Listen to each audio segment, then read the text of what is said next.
आँख की ज्योति भी शिव है, हाथ की शक्ति भी शिव है, मन भी शिव है, मस्तिष्क भी शिव है, श्रद्धा भी शिव है, भक्ति भी शिव है। शास्त्रों में इन्हें जगत पिता भी कहा जाता है।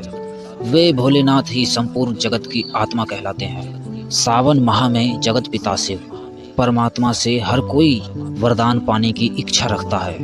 कहते हैं इस पावन महीने में जो सदा शिव को पा लेता है उसके जीवन से तनाव हमेशा के लिए दूर हो जाता है, क्योंकि हिंदू धर्म के शास्त्रों में भोलेनाथ को तनाव प्रबंधन के सबसे बड़े गुरु कहा जाता है। तनाव मानव जाति को आधुनिक जीवन शैली के परिणाम स्वरूप मिलने वाला एक अवांछित प्राकृतिक उपहार है, जबकि तनाव से मुक्त रहना कठिन है।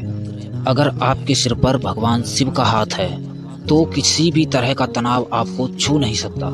भगवान शंकर की जटा में गंगा और त्रिनेत्र में अग्नि है, जिनकी आपस में दुश्मनी है, फिर भी शिव शंभु कितने शीतल और शांत हैं, ये तो आप सब जानते ही हैं। शास्त्रों के अनुसार चंद्रमा में अमृत है, जिसे महादेव ने अपने सिर पर सजाया हुआ है, तो वहीं नीलकंठ कहलाए जाने वाले प्रभु ने अपने गले में जहर को स्थान दे रखा है।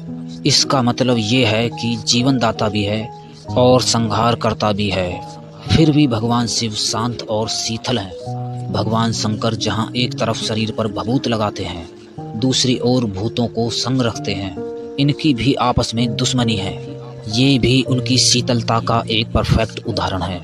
नागेश्वर के स्व गले में सर्प धारण करते हैं, तो पुत्र गणेश का वाहन चूहा है, तो वहीं पुत्र कार्तिक का वाहन मोर है। तीनों की आपस में दुश्मनी है, फिर भी हर परिस्थिति में प्रेम से रहते हैं। भगवान शिव का वाहन नंदी है और दूसरी तरफ माँ भवानी का वाहन शेर है। दोनों में दुश्मनी है, लेकिन दोनों ही तनाव मुक्त। एक तरफ तांडव और दूसरी तरफ गहन समाधि, दोनों एक दूसरे के विरोध हैं। हर पल गंभीर तनाव का प्रश्न ही है। देवों के देव होते हुए भी स्वर्ग में नहीं बल्कि कैलाश पर रहते हैं। किसी मोह से बंधन नहीं, बंधनों से ही तनाव पैदा होता है। भगवान विष्णु इन्हें प्रणाम करते हैं और शिव भगवान विष्णु को प्रणाम करते हैं। भोलेनाथ के आसपास सारे तनाव पैदा करने वाले रहते हैं, फिर भी वो हर तरफ से तनाव से मुक्त रहते हैं। अब इससे बड़े तनाव प्रबंधन का उदाहरण और क्या होगा।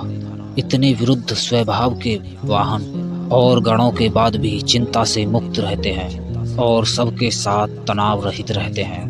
लेकिन इनके विपरीत हम यानी मनुष्य लोग स्वभाव वाले सास बहू, दामाद ससुर, बाप बेटे, माँ बेटी, भाई बहन, नंद भाभी इत्यादि की नोकझोंक में तनावग्रस्त हो जाते हैं। इतना ही नहीं, कार्यस्थल में विपरीत लोगों के स्वभाव को देखकर हम तनावग्रस्त हो जाते हैं। तो वहीं भगवान शंकर बड़े बड़े राक्षसों से लड़ते हैं और फिर समाधि ध्यान हो जाते हैं। हम छोटी छोटी समस्याओं में उलझे रहते हैं, जिस कारण नींद तक नहीं आती।